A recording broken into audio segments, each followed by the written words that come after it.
டிட்வா புயல் மழையை எதிர்கொள்ள அரசு தயார் நிலையில் இருப்பதாக துணை முதல்வர் உதயநிதி ஸ்டாலின் கூறியுள்ளார். டிட்வா புயல் வட தமிழ்நாடு கடலோர பகுதியை நெருங்கியுள்ளது. இந்த சூழலில் அரசு மேற்கொண்டு வரும் முன்னெச்சரிக்கை மற்றும் மீட்பு நடவடிக்கைகள் குறித்து சென்னையில் உள்ள மாநில அவசர கால செயல்பாட்டு மையத்தில் துணை முதலமைச்சர் உதயநிதி ஸ்டாலின், அமைச்சர் KKSSR ராமச்சந்திரன் ஆகியோர் ஆய்வு மேற்கொண்டனர்.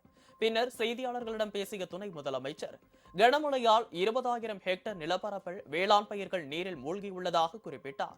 பாதிக்கப்பட்ட பயிர்கள் விரைவில் கணக்கெடுக்கப்படும் என்றும் 1185 படகுகளுடன் மீட்பு பணிகளுக்கு தயார் நிலையில் இருப்பதாகவும் மக்கள் ஒத்துழைப்பு வழங்க வேண்டும் என்றும் உதயநிதி ஸ்டாலின் கூறியுள்ளார்.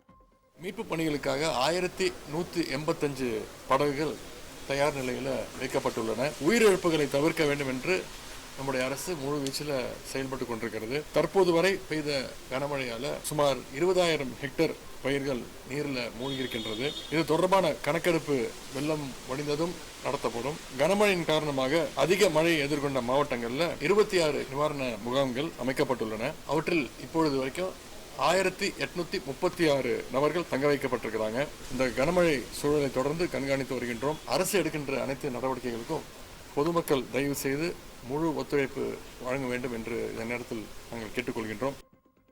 தொடர்ந்து சென்னை மாநகராட்சி சார்பில் மேற்கொள்ளப்பட்டு வரும் நடவடிக்கைகள் குறித்து ரிப்பன் மாளிகையில் உள்ள கட்டுப்பாட்டு மையத்தில் துணை முதலமைச்சர் உதயநிதி ஸ்டாலின் ஆய்வு மேற்கொண்டார். சுரங்கப்பாதைகளில் நீர் தேங்காமல் இருக்க எடுத்துள்ள நடவடிக்கைகள் குறித்து அவர் கேட்டறிந்தார்.